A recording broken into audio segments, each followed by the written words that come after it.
¿Quieres ponerte de pie? Vamos a orar. Señor, te damos gracias por este día que nos has regalado, Señor. También por este lugar, por esta nación, Señor, porque has sido bueno con cada uno de nosotros, Dios, y hemos podido permanecer en ti, Señor. Te agradecemos porque podemos estar reunidos con este mismo sentir de dedicar este día para ti, Señor, de poner todo delante de ti, Señor, de adorarte, de exaltarte, de escuchar tu palabra, de poner toda nuestra adoración de la semana delante de ti, Señor. Y hoy venimos delante de ti, Señor, en el nombre de nuestro Señor Jesucristo, para cantarte, para adorarte, Señor. Pedimos por nuestros hermanos que vienen en camino, que puedan llegar pronto, Señor, gozosos de poder escuchar tu palabra, Señor.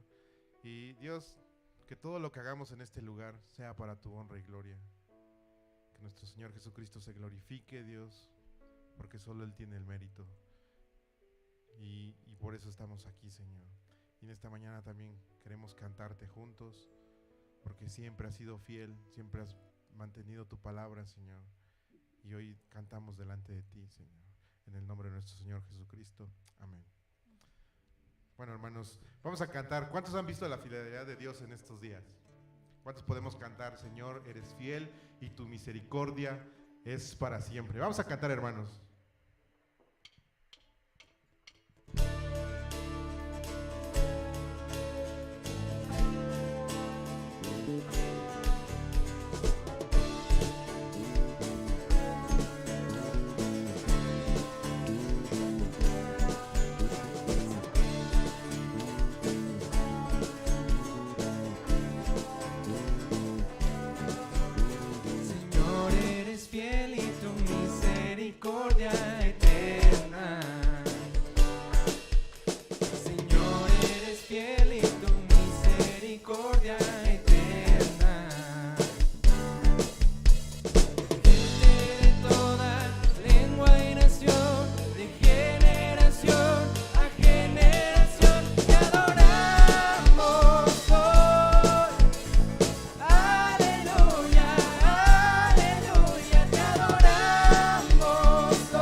Mañana tú eres fiel.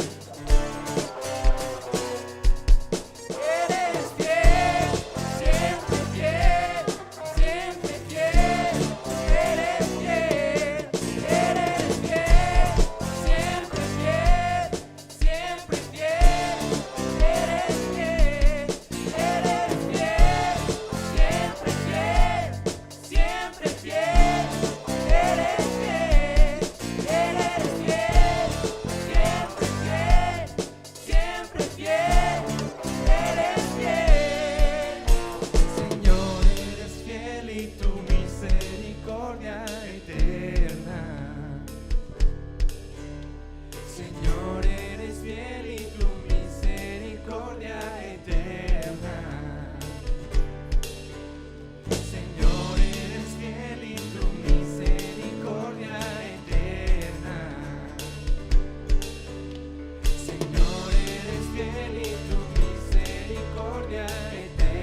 fiel para con cada uno de nosotros, ¿no? Y qué hermoso que podamos estar juntos cantándole con gozo en nuestros corazones, no como si estuviéramos regañados, no como si estuviéramos tristes, sino con gozo, con ese gozo. Dice el Salmo 84: cuán amables son tus moradas, oh Jehová de los ejércitos. Anhela mi alma, y aún ardientemente desde los atrios de Jehová. Mi corazón y mi carne cantan al Dios vivo. Aún el gorrión halla casa y la golondrina nido para sí, donde pongan sus polluelos cerca de tus altares, oh Jehová de los ejércitos, Rey mío y Dios mío. Dice: bienaventurados los que habitan en tu casa, perpetuamente te alabarán.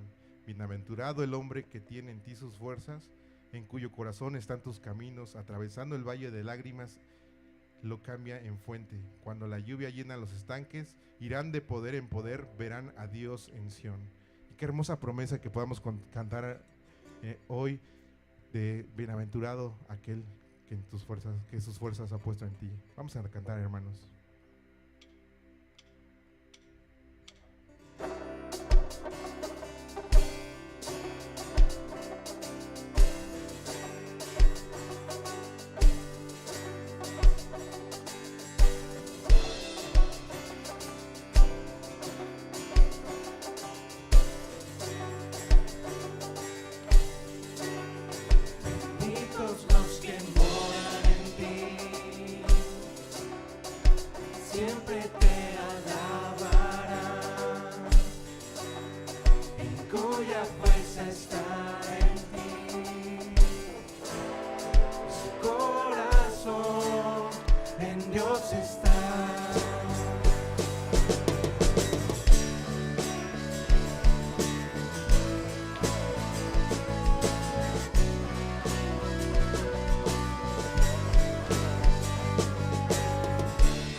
esta nación, que podamos ser testigos allá afuera.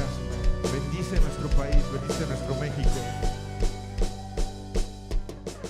Tú eres santo, tú eres santo, tú eres santo, Dios. Tú eres santo, tú eres santo, tú eres santo, Dios. Tú eres santo, tú eres santo, tú eres santo, Dios. Tú eres santo, tú eres santo, tú eres santo, Dios. Escúchanos, oh Dios poderoso. Bendice nuestra tierra para adorar. Escúchanos, oh Dios poderoso. Bendice nuestra tierra para adorar.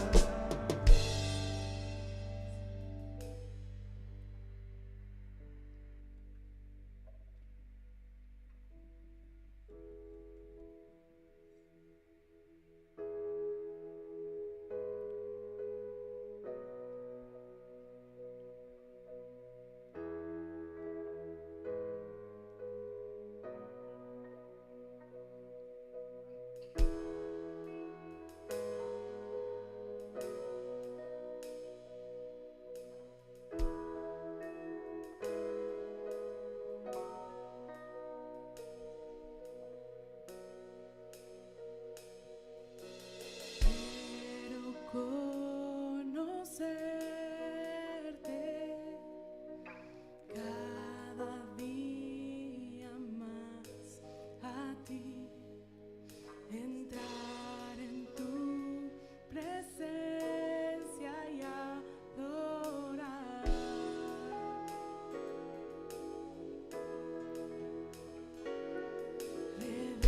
Revélanos tu gloria, deseamos ir mucho más en ti, queremos tu presencia, Jesús.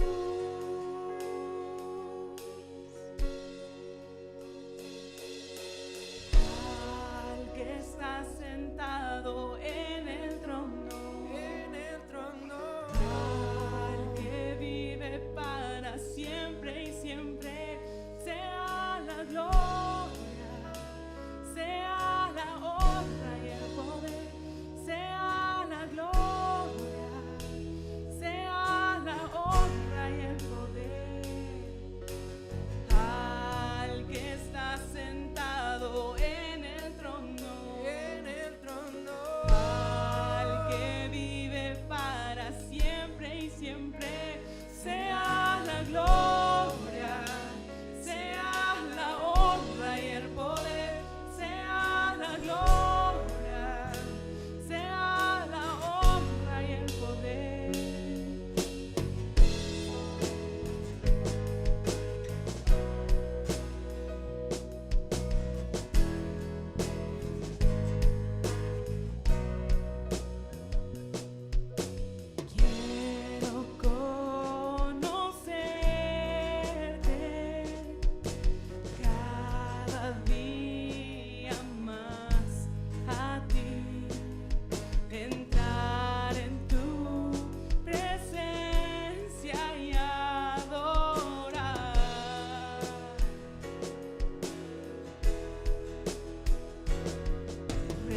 siempre y siempre. Sea la gloria, sea la honra y el poder, sea la gloria, sea la honra y el poder.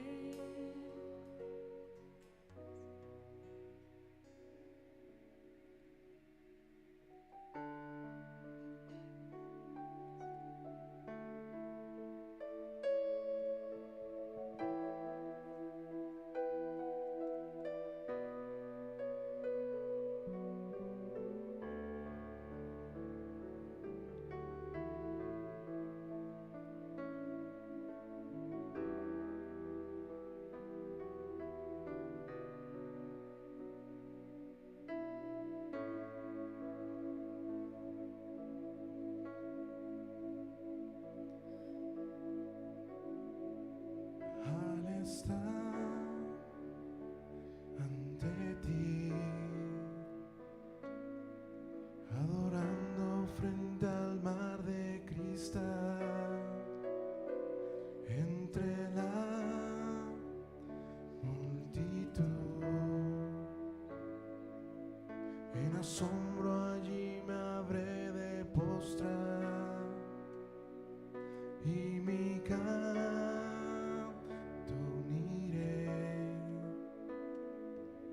a millones proclamándote rey, y mi voz oirás entre las multitudes cantar.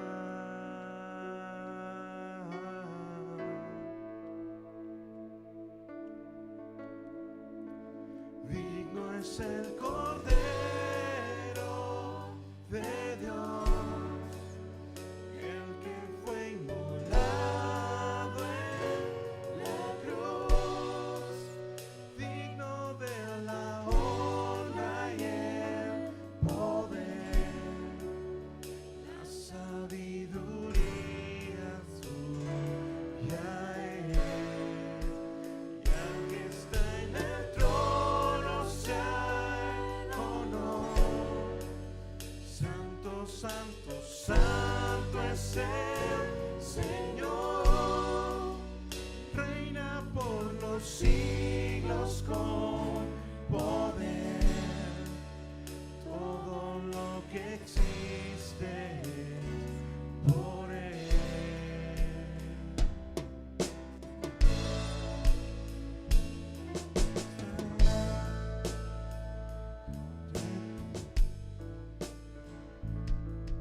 Adorando frente al mar de cristal,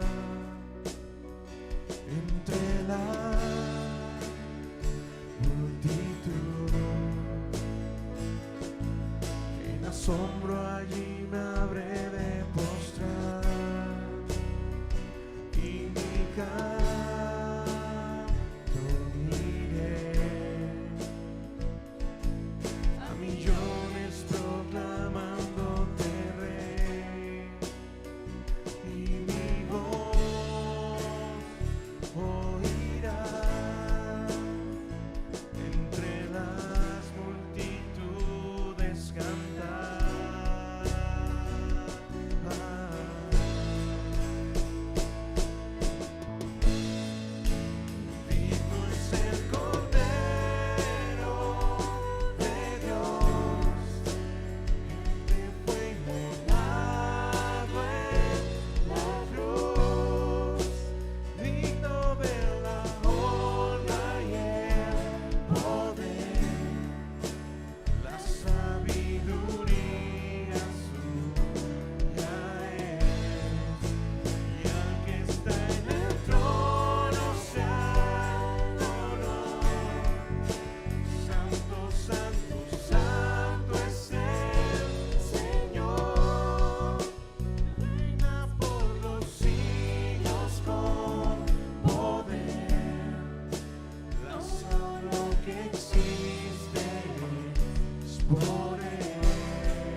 por Él.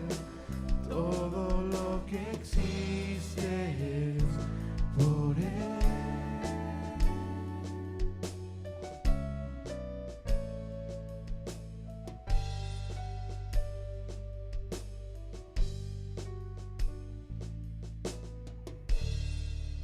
Y en esta mañana, Señor, exaltamos tu nombre, al que es digno, al Cordero de Dios, al que fue inmolado, digno de la honra y el poder. Todo está en tus manos y todo es tuyo, porque para ti y por ti y de ti son todas las cosas.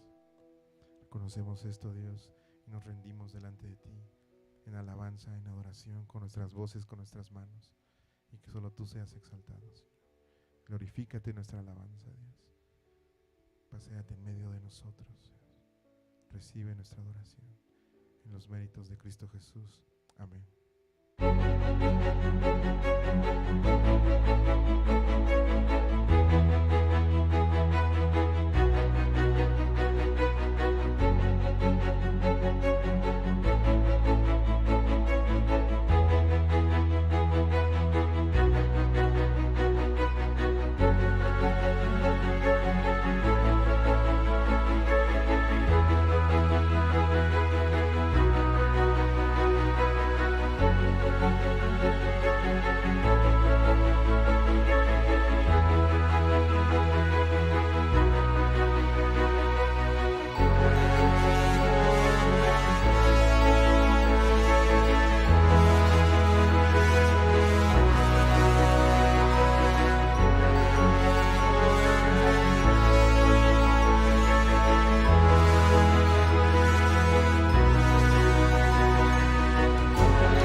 Vamos a continuar en nuestro estudio en Efesios.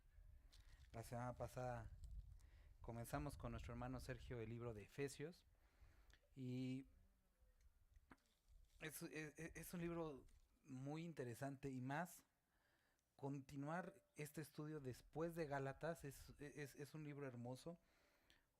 La semana pasada que estuvieron con nuestro hermano Sergio, el primer capítulo nos eleva a las alturas, a todo lo hermoso que Dios hace, y el capítulo 2 pues nos vuelve a bajar a lo más profundo y horrible de la tierra al principio. Pero vamos a iniciar con una oración. Padre, gracias te damos por este capítulo que nos permites leer. Te ruego que nos ayudes a recordar, a perseverar en la libertad, en el amor y en la gracia con la cual nos has rodeado. Háblanos, Dios, te lo rogamos, en el nombre de Jesús. Amén. Me gustaría leerles, vamos a estar en el capítulo 2, pero solo por un momento vamos a ir hasta el versículo 12. Dice, en aquel tiempo estabais sin Cristo Jesús, alejados de la ciudadanía de Israel y ajenos a los pactos de la promesa, y te animaría a que pudieras subrayar esto, sin esperanza y sin Dios en el mundo. Entonces, esta era la condición en que estaba, sin esperanza y sin Dios en el mundo. Cuando el movimiento de la independencia comenzó, digo, a lo mejor te acordarás de tus clases de primaria, ¿no? Con las reuniones de los hermanos González Epigmenio Moral, González, Emeterio González, los hermanos Aldama, la corregidora, su esposo, Miguel Hidalgo. Entonces, es interesante cómo perciben que hay la oportunidad, la esperanza de lograr algo. Lo que sucedía en ese momento es que conquista Napoleón España, y el rey es encarcelado, y muchos de los que estaban aquí, o los gobernantes de México, ceden ante el imperio francés. Y entonces ellos primero, o sea, realmente todo inició por querer como levantarse en contra de aquellos franceses que estaban como derrocando a su rey, ¿no? Y en ese camino vieron las injusticias, la esclavitud, que a ellos no se les permitía como mestizos participar en la política, y entonces desearon algo más. Desearon y tuvieron algo que me gustaría que pudieras recordar, esperanza. Estaba leyendo de un experimento bien interesante, medio cruel pero interesante, que se hizo en los 50 con ratas. Era un psicólogo, entonces él puso a unas ratas en un contenedor de vidrio lleno de agua, a que empezaran a nadar y hasta ahogarse. Estas ratas empezaron a nadar y aguantaron 18 minutos como nadando y se ahogaron.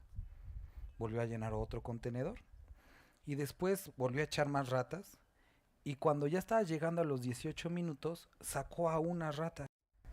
Las sacó, las secó, las dejó caminar un poco y las volvió a meter. Interesantemente, a diferencia de las primeras, volvieron a nadar y no aguantaron 18 minutos, sino aguantaron creo que 10 horas nadando. El estudio iba enfocado a la esperanza. Cuando la rata entiende que lo sacan y lo vuelven a meter, piensa, o en su mente hay como concepto de esperanza de que debe de seguir luchando, porque va a llegar un momento en que alguien lo va a sacar. Entonces el estudio iba enfocado a eso. Cuando el individuo tiene un rastro de esperanza, lucha. Eso es lo que nosotros vimos en la independencia. Pero ¿qué de nosotros, seres humanos, cuando estamos enfrentándonos a algo de lo cual no hay esperanza? Y esa era la condición que describe el versículo 12, con el cual estamos iniciando, que estábamos sin esperanza y sin Dios. Y por lo tanto, no había más que hacer. Pero entonces Cristo dio a su Hijo, Dios dio a su Hijo Jesucristo. Y entonces nació la esperanza. El día de ayer, y ahorita vamos a tocar también estos versículos, estuvimos estudiando en la escuela el capítulo 13 del libro de Corintios, hablando del amor, y hablábamos que el perfecto amor de Dios produce en nosotros esperanza. Cuando a nosotros nos falta esperanza, nos falta fe, es porque falta exponernos al amor ágape. Y vamos a iniciar con este pensamiento, ahora sí, versículo 1. Dice, Él os dio vida a vosotros cuando estabais muertos en vuestros delitos y vuestros pecados. Entonces, con lo que empieza Pablo es recordando la condición en la que estábamos todos nosotros. Dice que nos dio vida, es decir, que estábamos muertos, pero tenemos que definir muy bien esta muerte. Era una muerte espiritual, porque estábamos muertos en nuestros delitos y en nuestros pecados. Aquí hace una diferencia y es importante como notarla. Cuando habla de delitos, habla de estas transgresiones, es cuando vamos más allá de los límites de Dios. Cuando nosotros hablamos de pecado, la traducción como en griego es errar el blanco. Ahora, tenemos que tener muy claro a qué se refiere errar el blanco, ¿no? Muchos dicen errar el blanco es como simplemente no lograr aquello que te propusiste, pero la palabra describe, y eso es exactamente el significado, que errar el blanco se refiere a quebrantar la ley de Dios. ¿Por qué? Porque Pablo era una persona judía. Y como persona judía, sus conceptos no estaban basados en las palabras griegas, sino en el hebreo, en el judío. Entonces, nosotros vemos que en el Antiguo Testamento hay por lo menos 5 palabras diferentes, ahorita de las que me puedo acordar, para describir pecado. Una es errar, otra es transgresión, otra es culpabilidad, otro es delito. Y cada una de estas palabras tienen que ver con quebrantar la ley de Dios. Entonces, cuando hablamos de pecado, nosotros hablamos de errar en el blanco. ¿Por qué? Porque estamos quebrantando la ley de Dios. Entonces Pablo dice, ustedes estaban antes de esta forma, quebrantando la ley de Dios. Y no solamente eso, sino dice, y vuestros delitos, que quiere decir transgredir. Es decir, pecar es una cosa, cuando pecas una vez, sucede, pero transgresión es cuando estás constantemente superando esas barreras que él ha puesto. Entonces habla de una actitud de necedad. Pecado es una cosa y necedad es, o rebelión es, perseverar en el pecado una y otra vez, porque ya no te importan los límites que ha puesto Dios. Entonces dice, estaban muertos en vuestros delitos y vuestros pecados. ¿Cuál es la paga del pecado? Es la muerte, ¿sale? Entonces, la muerte espiritual. Hay muchas personas muertas espiritualmente, pero que no lo están moralmente. Muertas espiritualmente, pero no lo están éticamente. ¿Y por qué esto es relevante?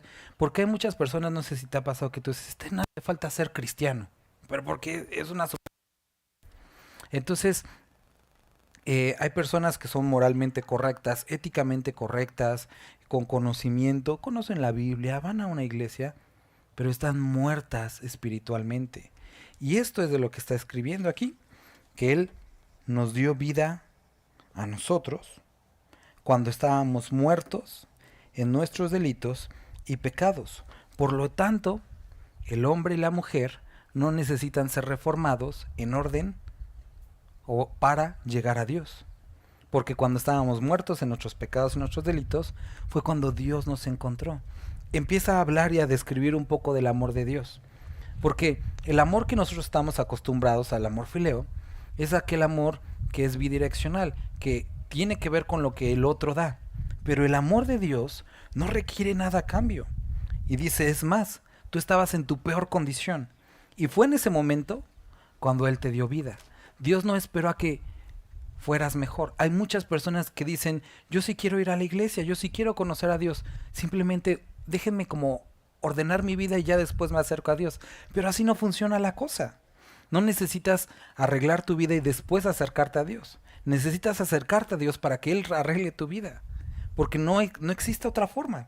Entonces, esta es la forma en la que lo hace Dios, que estando muertos en nuestros delitos, muertos en nuestros pecados, Él nos dio vida. ¿De qué clase de vida? Una vida espiritual, en los cuales, hablando de estos pecados, anduvisteis en otro tiempo, siguiendo la corriente de este mundo, te animo a que lo subrayes, conforme al príncipe de la potestad del aire y el espíritu que ahora opera en los hijos de desobediencia. Entonces, primera cosa que tienes que ver es que dice anduvisteis. Eso quiere decir que ahora no deberías de andar, porque dice anduvieron. Porque ahora esta nueva naturaleza, el tener vida, nos deberá llevar a no andar en estos pecados. ¿El creyente sigue pecando? Sí. ¿Qué es pecar? Es transgredir o romper la ley de Dios. El creyente, nosotros necesitamos guardar la ley, por supuesto, para salvación. No, ya lo vimos muy claro, Hebreos, Romanos y Gálatas. ¿Pero por qué? Como algo natural. ¿A qué me refiero con la ley? No matarás. Ahora, pues no matamos. No mentirás, no adulterás. Pero nosotros podemos resumir esa ley en lo que Jesucristo dijo. En esto se resume la ley y los profetas. Amarás al Señor tu Dios y amarás a tu prójimo como a ti mismo. Cuando tus actos demuestran que no amas a Dios o no amas a tu prójimo, estás quebrantando la ley de Dios. Y entonces dice, en eso andaban ustedes. Pero si tú te das cuenta que hoy andas en eso, no estás caminando conforme a la nueva naturaleza que Dios ha puesto en ti. Y por lo tanto, necesitas arrepentirte, necesitas obedecer a Dios y necesitas acercarte nuevamente a Él. Entonces, ¿qué anduviste en otro tiempo? Siguiendo la corriente de este mundo, conforme al príncipe de la potestad del aire, el espíritu que ahora opera en los hijos de desobediencia. Menciona 3 factores por los cuales nosotros podemos llegar a pecar. Primero, porque andamos en lo que anduvimos antes, es decir, eso tiene que ver con la voluntad del hombre. Segundo, aquí dice siguiendo la corriente de este mundo, es decir, la influencia que produce todo nuestro entorno, los demás seres humanos, nos puede llevar a pecar. Y tercero, es la influencia satánica, que también puede llevar al ser humano a pecar. Pero quiero que veas que aquí están las 3 cosas. Muchas personas echan la culpa al diablo de todo. No, es que el diablo me metió la cola y por eso. Y pobre diablo, ni andaba aquí, andaba en China tentando a otra persona, porque recuerda, el diablo no es omnipresente. El diablo no está en todas partes. Está en un solo lugar, en un solo momento. Y por lo tanto no puede andar tentando a todo el mundo. Sí, hay otros demonios que también tienen esa labor, pero no siempre es él. Hay ocasiones en las que es la influencia de las demás personas, pero siempre lo que siempre va a ser es la decisión propia. Porque Dios ha puesto en nosotros, recuerda, ya lo vimos en Gálatas, ya lo vimos en Romanos, no un espíritu de cobardía, no un espíritu de andar pecando, sino de poder y de dominio propio, para poder resistir, y ha transformado nuestra naturaleza. Por lo tanto, queridos hermanos, aquí nos dice que si tú le estás echando la culpa al diablo, si estás le echando la culpa a los que te rodean, tienes que recordar que en eso andabas antes, pero ahora ya no es pretexto para ti, porque ya no debemos de andar de esta forma, ¿sale? Entre los cuales, también quiero que notes esto, Satanás siempre quiere imitar la obra de Dios. ¿Cuál es la obra del Espíritu Santo? Convencernos de pecado, de justicia y de juicio. ¿Qué otra cosa hace el Espíritu Santo? Hablarnos toda verdad. ¿Qué otra cosa hace el Espíritu Santo? Hablarnos la verdad acerca de Jesucristo. Esa es la obra del Espíritu Santo. Nos revela la palabra, nos hace entenderla, nos dice cuando algo está mal, nos convence de lo que estamos viviendo está mal y nos convence del juicio que puede producir eso. Esa es la obra del Espíritu Santo. ¿Qué hace? Y dice aquí, el Espíritu que ahora opera en los hijos de desobediencia, la influencia demoníaca, quiere imitar algo similar, pero para llevar a las personas a pecar. ¿Qué es lo que hace convivir entre creyentes? Nos anima y nos ejercita a la piedad, nos animan a buenas obras. Lo que estamos haciendo es animarnos unos a otros a las buenas obras. ¿Qué es lo que hacen los hijos de desobediencia? Animarnos a pecar. ¿Qué es lo que hace el creyente? Decide obedecer. ¿Qué hace la persona que está dejando su influencia por todo eso? Decide pecar. Entonces quiero que vean que es como lo mismo, pero al revés, ¿no? Entonces, queridos hermanos, necesitas rodearte de creyentes. No quiere decir que no le hables al mundo. La palabra misma dice, no podemos salirnos. Y de hecho, para eso estamos aquí, para convivir con las personas y llevarlos a Cristo. Pero que seamos nosotros llevando la influencia a ellos y no al revés. ¿Sale? Entonces, entre los cuales, versículo 3, también todos nosotros vivimos en otro tiempo, en los deseos de nuestra carne, haciendo la voluntad de la carne y de los pensamientos. Y éramos por naturaleza hijos de ira, lo mismo que los demás. Para recordar lo que vimos en el libro de Gálatas. Dice, antes hacíamos la voluntad de la carne, pero dice, andad en el Espíritu. ¿Se acuerdan de lo que vimos? Y no satisfagáis los deseos de la carne. Entonces, ¿cómo evitamos andar en la carne? Es andar en el Espíritu y no satisfacer los deseos de la carne. Dice, y de los pensamientos.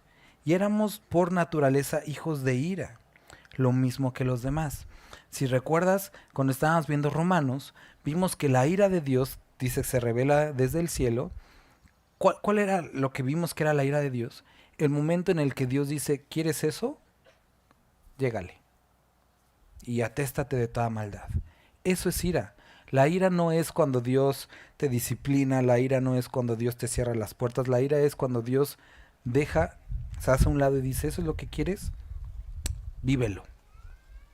Y cuando te hasties de todo eso, aquí te espero. Esa es la ira de Dios cuando ya no pone freno.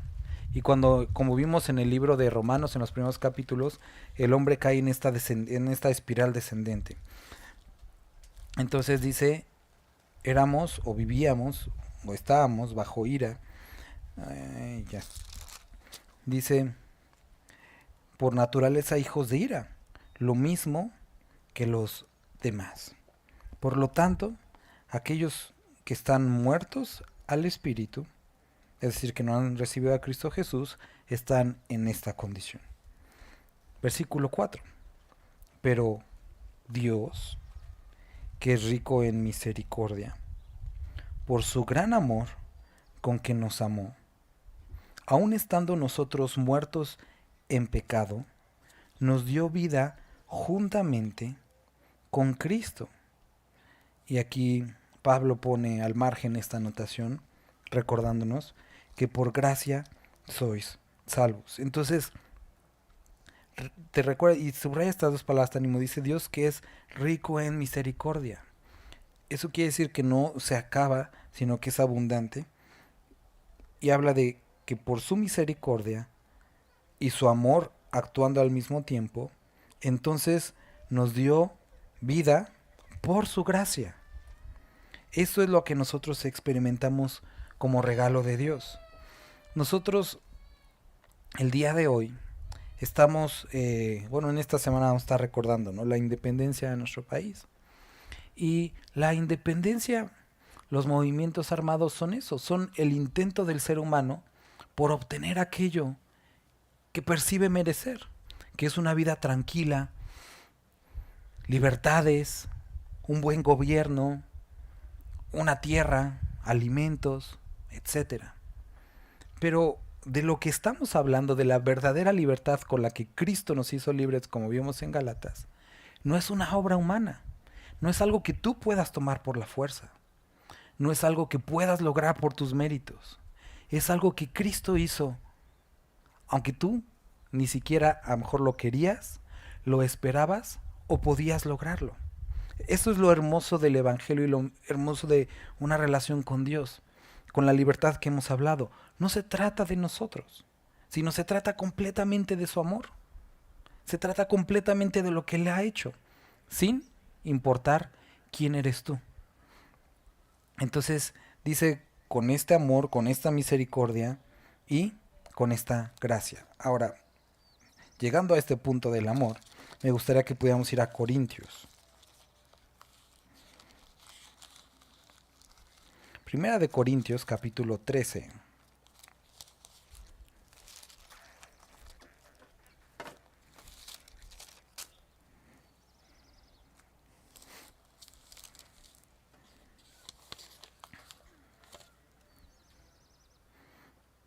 Pablo en el capítulo 12 y en el capítulo 14 está hablando o invirtió mucho tiempo en hablar acerca de los dones, acerca de los ministerios, acerca de lo que nosotros podemos hacer para servir a nuestro Dios.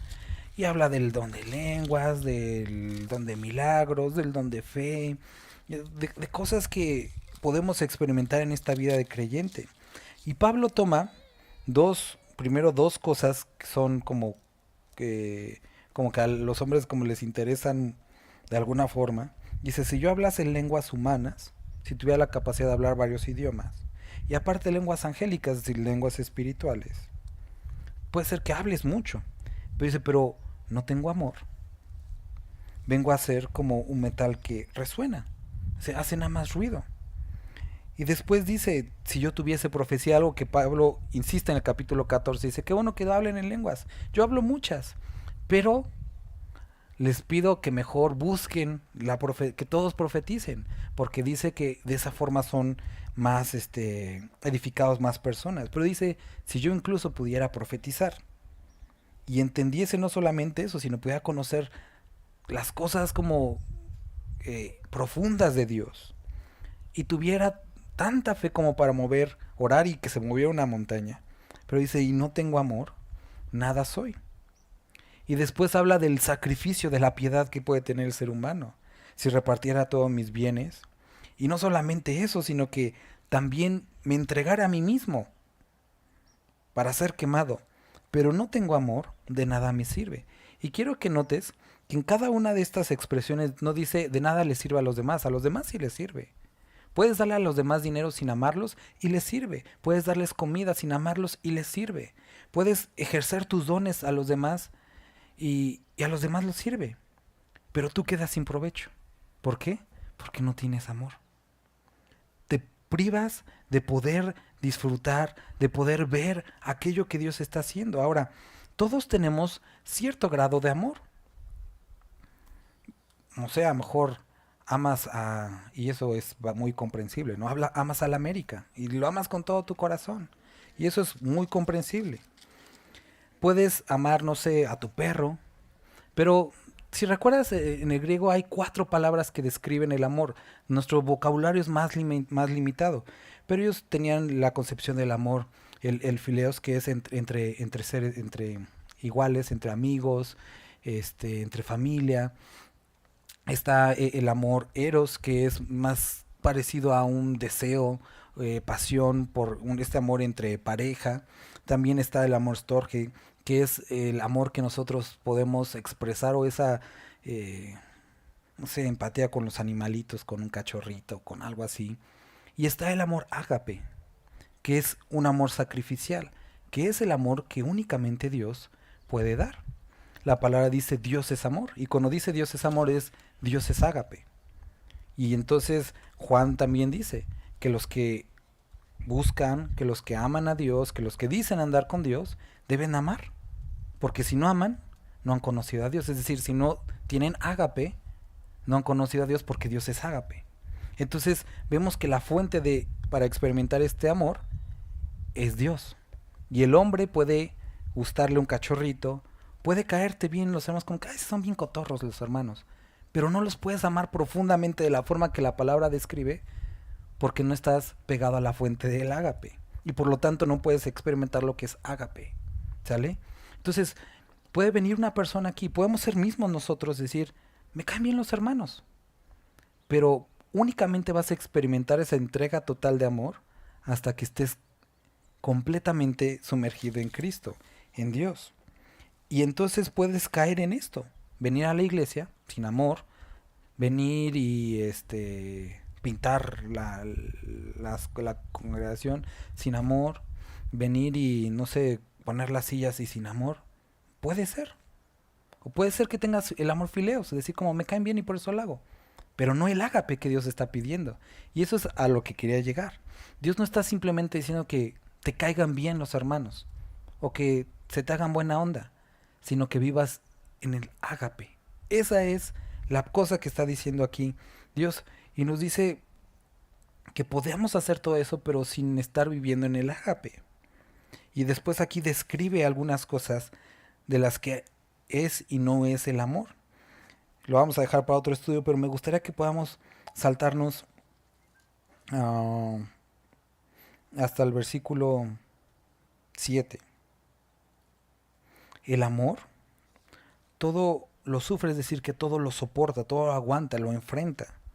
Pero también dice todo lo espera. Es decir, que el amor te lleva a tener esperanza, te lleva a tener fe, el vivir en el ágape. Y les decía ayer a los hermanos que cuál era esta actitud contraria. Y la Biblia la describe, y la vamos a ver, lo vamos a volver a recordar más adelante, que es el temor, porque el temor lleva en sí castigo. El vivir en temor lleva a castigo. Y dice, donde el que teme no ha sido perfeccionado en el ágape. Es lo que describe la palabra. Por lo tanto, cuando nosotros vivimos en angustia, cuando vivimos como que hacemos todo como por obligación, por deber, pero no por amor, entonces no estamos viviendo en el ágape y no hemos sido perfeccionados. ¿Por qué todo está vuelto? Ahora sí vamos a regresar a Efesios. Aquí en donde estamos, para mostrar, Pero Dios, que es rico en misericordia, y por su gran amor, ese ágape con que nos amó, no cualquier amor, no es que te vio como un cachorrito y dijo, ay, están bien bonitos sus ojos, no, sino nos amó con este amor sacrificial, dice, con que nos amó, aún estando nosotros muertos. Ahora podemos entender por qué, estando muertos en pecados y delitos, nos amó, porque no es simplemente un cariño, sino es un verdadero amor sacrificial. Y dice, aún estando nosotros muertos en pecados, nos dio vida juntamente con Cristo. Y dice, por gracia sois salvos. Es decir, que nos dio aquello que no merecíamos. Fue mucho más allá. Y juntamente con Él nos resucitó y asimismo nos hizo sentar en los lugares celestiales con Cristo Jesús. Quiero que veas que cada una de estas palabras, ¿en qué tiempo está? Nos sentó, nos resucitó. ¿Y qué más dice? Nos hizo sentar. Están en pasado, como si ya hubiera pasado, porque es pasado, ¿no? Y cuando nosotros regresamos al libro de Corintios, donde estábamos en el capítulo 13, versículo 12, ahora vemos por espejo. Es decir, que ahora es como lo vemos en parte, no completamente. Los espejos de antes eran de bronce o de plata, pulidos, pero no eran como nuestros espejos del día de hoy, sino que tenías que buscarle como el ángulo para que diera más o menos el reflejo. Y era complicado. Y dice, antes veíamos por espejo, como oscuramente. Pero después dice, pero más entonces, es decir, en ese momento que estemos con Él, veremos como cuando ves a alguien cara a cara, como súper bien. Si no usas lentes, ¿no? Y no tienes algún problema, pues ves súper bien.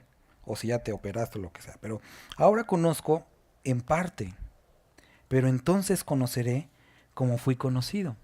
Entonces dice que ahora vemos las cosas como en neblina, pero en ese momento veremos como nosotros fuimos conocidos.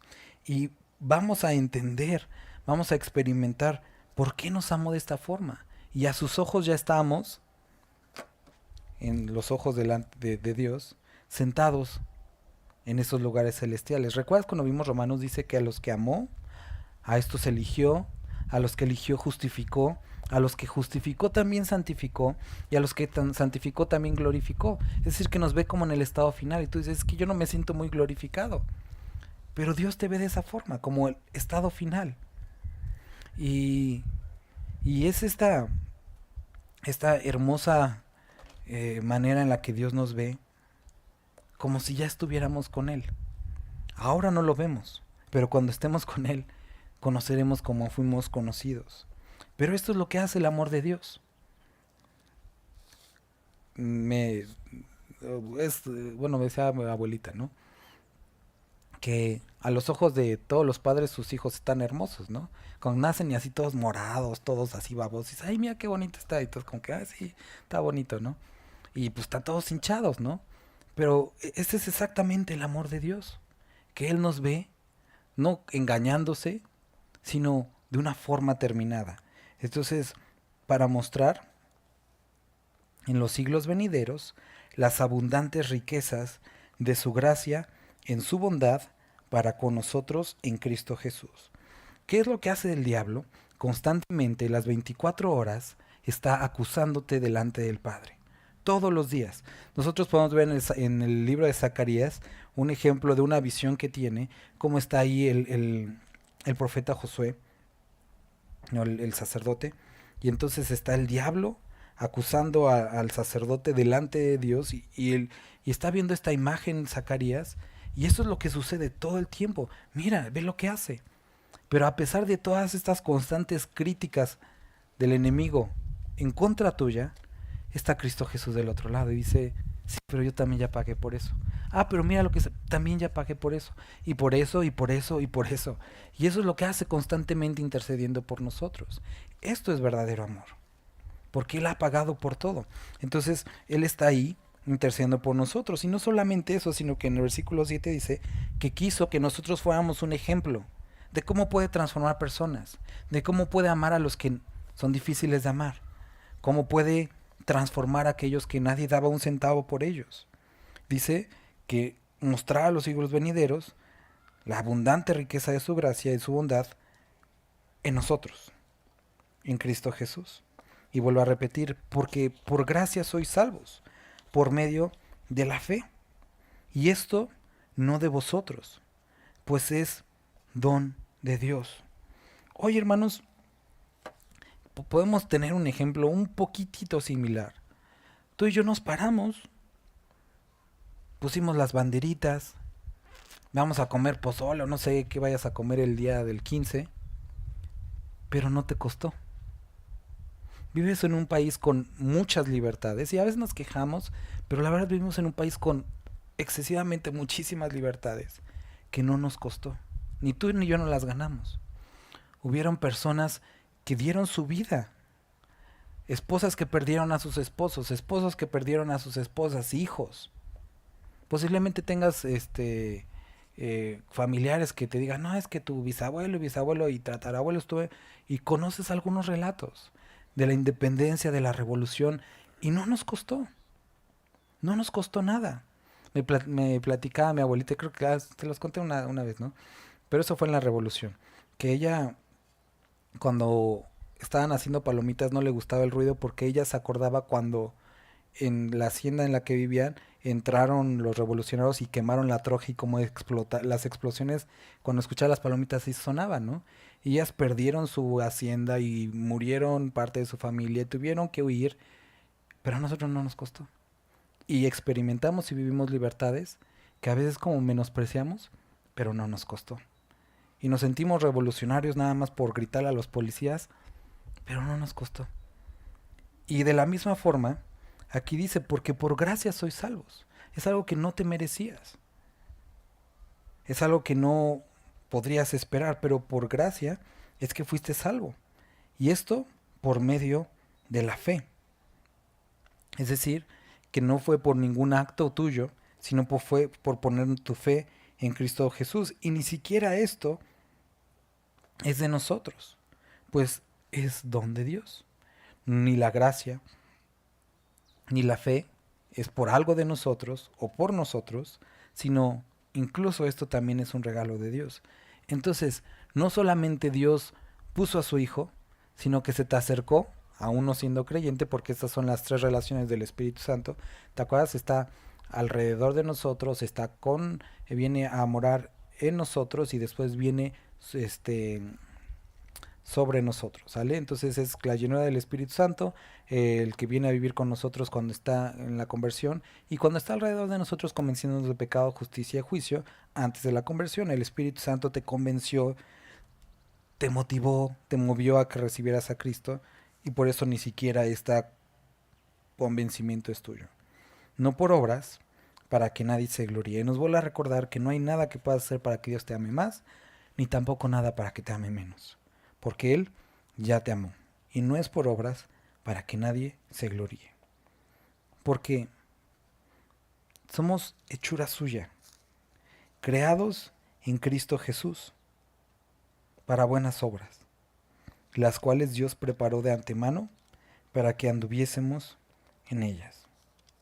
Me gusta pensar de repente cuando voy a la naturaleza y piénsalo, y por ejemplo, Dios estaba creando es valle, ¿no? Y en el momento que lo estaba creando, Él sabía que algún día tú y yo estaríamos aquí sentados. Y nos conoció desde antes de que naciéramos, que lo aceptáramos. Conoció todos nuestros grandes defectos, pero aún así dijo, quiero salvarlos. Eso es algo hermoso de pensar porque Él preparó estas cosas para nosotros, preparó esta salvación. Y no solamente eso, sino que preparó buenas obras. Entonces, querido hermano, tu salvación fue por gracia y es a través de la fe, pero Él quiere que hagas y vivas en estas buenas obras. Porque somos salvos, hacemos obras. No para ser salvos, pero porque somos salvos, porque Él las preparó. Ahora, como cuando ibas tarde a la escuela o al trabajo y te preparaban el desayuno y te dicen, no, ya tengo tiempo y te salías. Y todo el tiempo andabas de malas porque no desayunaste, pero sí te prepararon desayuno. Es algo similar. Dios preparó buenas obras. ¿Está de ti caminar en ellas o no? Puedes perdértelas. Y esto es exactamente a lo que nos referimos también cuando hablamos del amor. Podemos hacer toda esta obra por Él, pero con un amor fileos, con un amor estorge, pero no con el ágape, que nos permite ver y disfrutar y palpar las maravillas y lo hermoso que es nuestro Señor y hacerlo por los demás. Entonces preparó buenas obras para que anduviésemos en ellas. Por tanto, acordaos de que en otro tiempo vosotros los gentiles, en cuanto a la carne, es decir, tú y yo, todos nosotros que estamos aquí, y hasta donde sé creo que ninguno aquí es judío, llamados, por tanto, acordaos de que en otro tiempo vosotros los gentiles, en cuanto a la carne, erais llamados incircuncisión por la llamada circuncisión hecha con mano en la carne. En aquel tiempo, y ahora sí llegamos, estábamos sin Cristo, alejados de la ciudadanía de Israel y ajenos a los pactos de la promesa, sin esperanza y sin Dios en el mundo. Entonces, con esto concluye esta sección. Esto es lo que éramos. Y estábamos amolados, porque no había ninguna esperanza. Pero, y es hermoso cuando encuentres estos peros, estas palabras que denotan un cambio, pero ahora, en Cristo Jesús, ustedes, que en otro tiempo estaban lejos, habéis sido hechos cercanos. Primero, ¿por qué? Por la sangre de Cristo. Nuestra cercanía con Dios es a través de la sangre de Cristo. Nadie puede acercarse al Padre si no es por Cristo. Porque Él es nuestra paz, que de ambos pueblos hizo uno, derribando la pared intermedia de separación. Y en ese tiempo Pablo lo describe porque vivían de esta forma. Los judíos no querían a ninguno de los demás, pues porque eran gentiles. Los romanos no querían a nadie de los demás porque no eran romanos y eran de segunda categoría. Los griegos no querían a nadie de los demás, ni romanos ni judíos, porque no hablaban griego y no tenían su conocimiento, su cultura. Entonces vivían en un mundo totalmente polarizado como vivimos el día de hoy, segregado, eso, una separación de nosotros somos mejores, pero lo que Cristo hizo es que de todo pueblo, de toda nación, quiso hacer un solo pueblo, con una sola característica, lavados por la sangre de Cristo, porque Él es nuestra paz. Versículo 14 nuevamente, que de ambos pueblos hizo uno, derribando la pared intermedia de separación. Entonces, Dios no quiere que seas judío para que seas de Él. Él no quiere que andes con tus trencitas, tus carelitos, ni tu shofar, así por en las calles, ahí con trompeta. Tampoco espera que te vuelvas europeo para que te ame más. Tampoco espera que te eches agua oxigenada o ricitos de oro para que, siendo güerito, ya te quiera más. Para Dios no hay ninguna de esas cosas. Eso no es lo que importa. Porque no se trata de una nacionalidad. No se trata de una posición económica ni social. Sino se trata de la sangre de Cristo. Esto es lo único que importa y siempre ha importado para Él. No se trata tampoco de lo que puedas hacer o de lo que no puedas hacer. No se trata de cuál fue tu pasado, porque es más bien lo que Él ahora hace en tu vida. Tampoco se trata si te pusiste la vacuna o no te la pusiste. No se trata de si usas cubrebocas o no. No se trata de si crees en la tierra plana o la tierra... No es ninguna de esas cosas. Es la sangre de Cristo en nuestras vidas. Y eso es lo que nos acerca a Él, porque Él es nuestra paz. Versículo 15.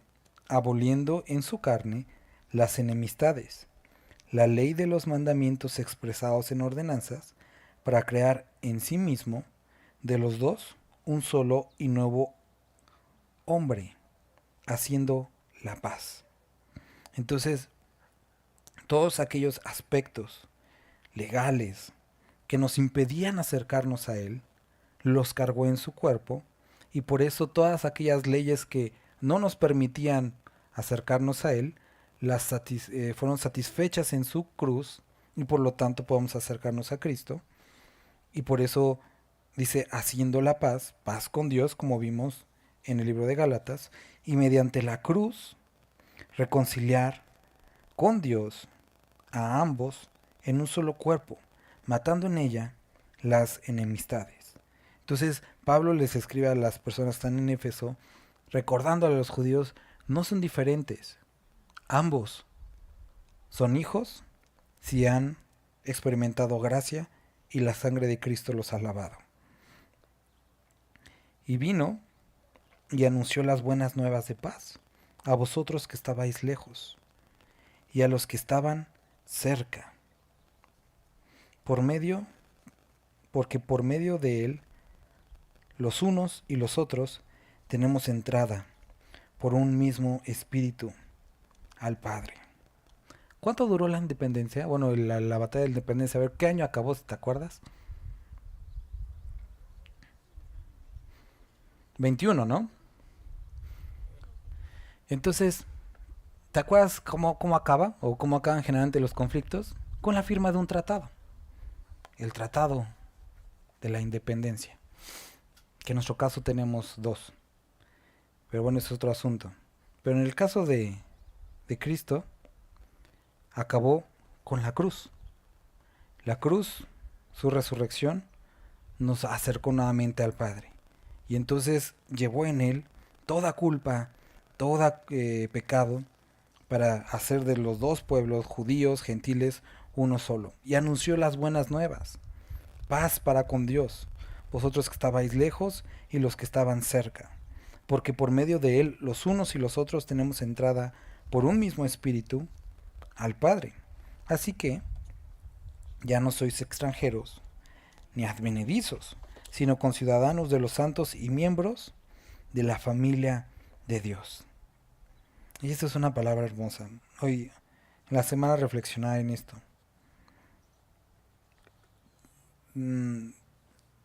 Durante toda mi vida,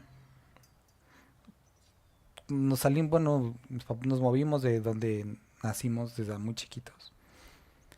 Y mis tíos fueron los hermanos, mis primos fueron los hermanos de la iglesia, mis abuelos fueron los hermanos de la iglesia, mis abuelas fueron las hermanas de la iglesia.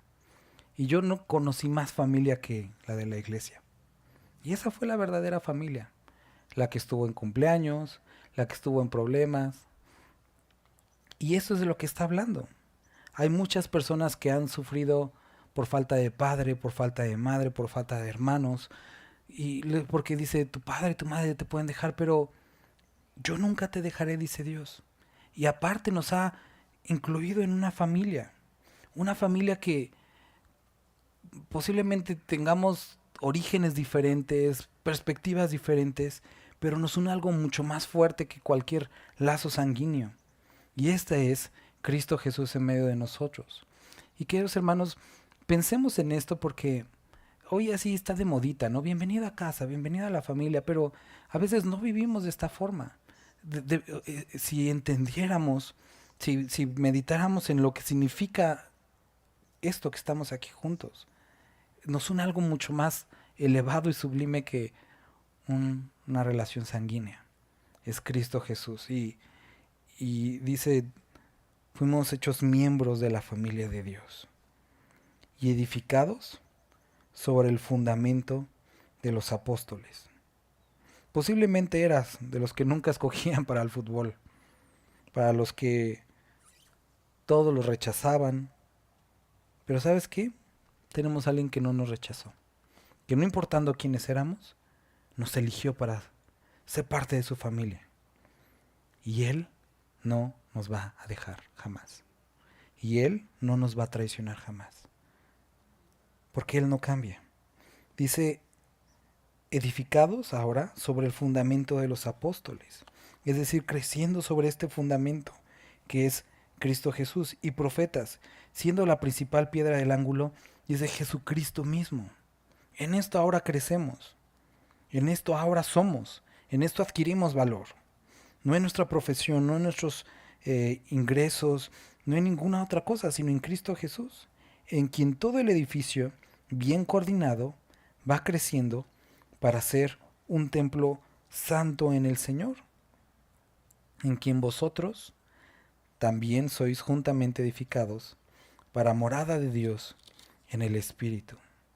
Y eso era raro para los judíos, pensar en nosotros. Pero el Espíritu Santo, Dios ha decidido morar en nosotros. Esto es un gran privilegio y termino con esta visión que asombraba a Moisés. Él está caminando con sus ovejas y de repente ve a lo lejos una zarza. La zarza era ramas que no daban sol, que no daban sombra, que no tenían espinas, no servían para nada. Y la ve ardiendo o con llamas, pero sin consumirse.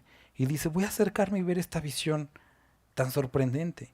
Y se acerca y lo cautiva porque algo que podía consumirse en un segundo no se consumía. Y era Jesucristo en medio de esta zarza. Y esto es exactamente, querido hermano, lo que éramos tú y yo. Algo sin servir. Y cuando Dios viene a nuestra vida, Él podría consumirnos y destruirnos en un momento. No sé si te ha pasado que has llegado a experimentar la presencia de Dios de una manera que dices que me voy a morir, siento así como que me mueve todo. Y Él podría destruirnos. Bajó sobre el monte y dice que humeaba, que tronaba y la gente se asustó. Pero por alguna razón Él decidió morar en este pedazo de carne y no destruirme.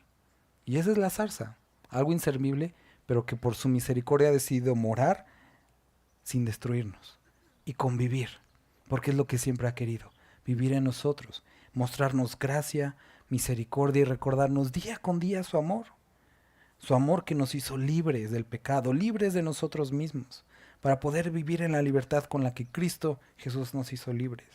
Por lo tanto, ya no somos nada de esto que vimos hoy. Por eso, hermanos, andemos como Él anduvo. Por eso, andemos en esas buenas obras que Él puso delante de nosotros. Esas oportunidades para hacer el bien, para compartir a Cristo, para mostrar su amor. Caminemos en esas obras, porque nos hizo libres, para no tener prejuicios, para no tener nada que nos ate y simplemente vivir para Él. Vamos a orar. Señor Jesús, gracias te damos por este día.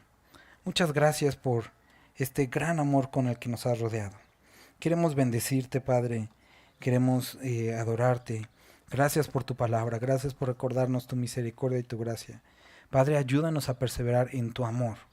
Ese verdadero, completo, profundo amor.